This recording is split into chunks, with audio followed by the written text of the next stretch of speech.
Those of you here across Okinawa and the southern Japanese islands are bracing for the influence of our severe tropical storm In-fa, also known as Fabian in the Philippines. Also, we have Cempaka, located towards the southwest of Hong Kong. That storm's been flaring up a lot lately, and I have a separate video on that, so be sure to check that out. But let's take a look at our infrared satellite imagery here with In-fa continuing to wrap up. And actually, this is what we've been talking about the last few days. I've been saying this actually for about a week now. This might take on that monsoonal gyre type of characteristics, and we're almost seeing that. Look at kind of a very large eye trying to spin up in here as a broad circulation. So once again, we're going to show you the center line of this forecast, but the center, it is going to track south of Okinawa, but look at all that banding. The max winds might be just displaced a bit away from that center of circulation, all thanks to that inflow and almost that monsoonal gyre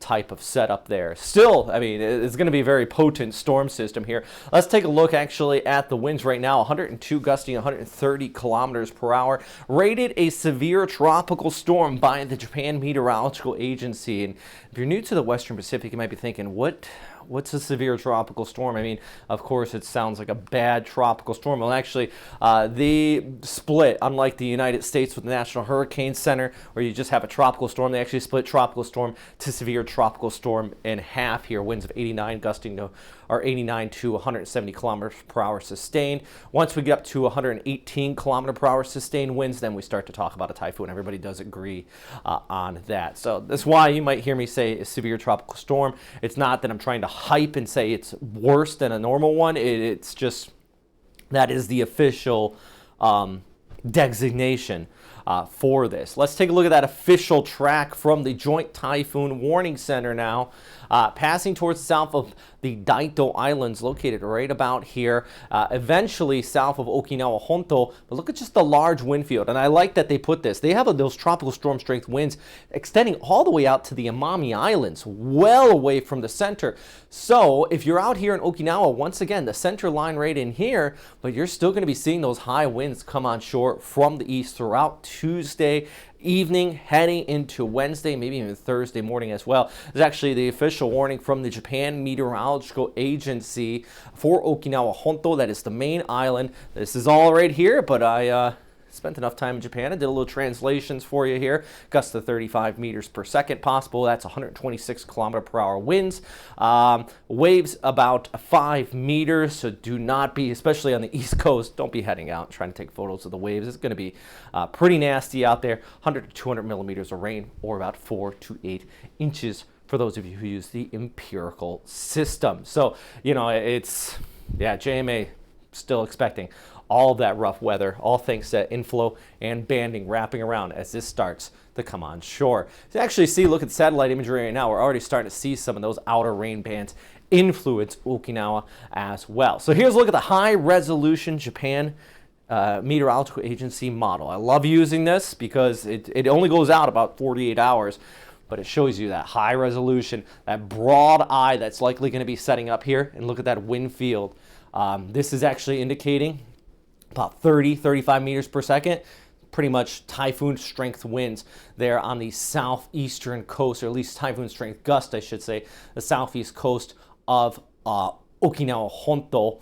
And then you got Miyako-jima right over there that's going to be heading out too. Here's one thing I do want to note though. Look how tight that banding is here. If this does drift further towards the south, just to maybe 50 to 100 miles, that is going to change up things, but I still think you're going to see those tropical storm strength conditions just because of the extent of that wind field. Let's pull back the picture. Now let's talk about all the way out through the end of the work week here. Of course, this is passing south of Okinawa. Like I said, still got those bands, still got the gusty conditions. Eventually, with the ECMWF, it really wants to take it over Miyako-jima, really just impacting it directly. And then eventually over there towards Taiwan as you go ahead into Thursday through Friday as well. Some of the guidance differs, so GFS actually pulls it further towards the north. ECMWF keeps it closer to Taipei. So my friends out there in Taipei, this is one of those ones you want to watch it very closely. At the very least, moisture inflow with this is going to interact with those mountains. And as we know, the mountains across Taiwan, I have chased typhoons there before. They just act as a sponge and absolutely squeeze out all the moisture. So yeah, it's definitely going to be some impacts there with that. All right, let's talk about that wind flow. Same time period as we go ahead through the upcoming week. Our storm passing south of Naha, but this is the key thing I want you to show you too. For my friends across the Philippines, especially the west coast, look at this. This is what we call kind of an atmospheric river that's going to be setting up. Gusty conditions, even into Manila, down through Mindoro. Believe it or not, I mean, just a massive influence here. Well, that's going to create that moisture flow across the Philippines. And boy, it's going to set up that flood threat here as well. Don't see signal force warnings in your forecast because, I mean, storms out there. Cempaka's over there. You're not getting hit by this directly, but you are going to see that flow. This is one other thing when we talk about that monsoonal influence, that enhanced monsoon. My goodness, just look at the broad picture here, right? You have, it is almost rotating in just one huge rotation with the monsoon. You could almost call this a Fujiwara effect in the sense that you have a low there, and they're almost rotating around a center area of high pressure. But that moisture, and this storm eventually is going to kind of come towards the south and might pull back out towards the South China Sea, south of Hong Kong. So you just have that giant flow rate in here, and this is what makes this type of setup very tricky to forecast. I had some people commenting saying, you know, you're way off on the timing, and everybody, it's hard. The models have a hard time grasping stuff like this, especially when you don't have, you know, recon flying out into some of these storms. But boy, it is definitely a type of setup that could cause some major problems as far as the rainfall is concerned for a lot of people. This is why I'm making these updates. This take me a lot of time. So check out the Patreon. I'll talk more about that in a second. Main points, Okinawa will be impacted. Of course, Miyako-jima and northern Taiwan need to prepare. Watching the storm and see if it'll impact Taipei. I think at this time there are watches out in place there for northern areas of the island. Hunker down in Okinawa, though, and wait for the storm to pass. The southern Japanese islands, can't stress enough, are built like just bomb shelters out there. It's reinforced concrete. It is a building code. Maybe some of the older buildings don't, but I've seen some of the older buildings, they get absolutely destroyed if they get hit by the right wind gust. So, you know, a lot of these buildings out here, you can see this photo sent in from Okinawa just yesterday. These are all reinforced concrete. So you stay inside, stay sheltered, wait for the storm to pass. 99% of the time, when there are injuries in Okinawa, it's because people ventured out. And don't think, especially if you're military and new to the island, don't think, okay, I can head out because locals are doing that.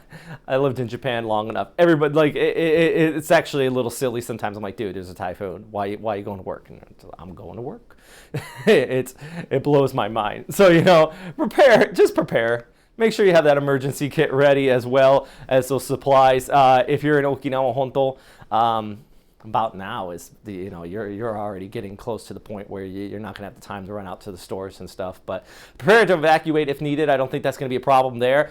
But for Taiwan and the west coast of the Philippines, the heavy rainfall threat is going to be a big issue there. So you want to keep that in mind too. All right. Hey, I mentioned earlier, check out my Patreon. I've actually worked on these videos for a few hours already today, and it's my day off. But it's not really, because I'm here with you guys. And all the support of the Patreon is one thing that kind of keeps me going with this. And as long as you guys keep on donating, I'm going to keep on making these videos. So, yeah, please check that out. These are everybody who's been donating Typhoons. I got to update this, actually. I had a few people last few days that have just been adding. But thank you so much. Lisa, I believe she's out there in Okinawa, and I can't thank you enough there, as well as all the Super Typhoons, especially Jacqueline, also there in Okinawa. Cat 5 Super Typhoon girl. You really helped out a lot with that $20 a month donation. And if you guys donate here, you get a look at some of the stuff behind the scenes, all the updates on the new graphics that are coming in too. It's $2 a month. You could be really helping me out a lot. So please subscribe, check that out if you want to. Follow me at Twitter, Facebook, Instagram. I post sometimes on TikTok. Twitter and Facebook, probably your best bets to get a direct message to me if you ever have any questions or anything like that. Oh, yeah. All right. Thanks for watching. Stay safe out there. I'll probably have another update here in just a few hours, about 12 hours from now. So, yeah.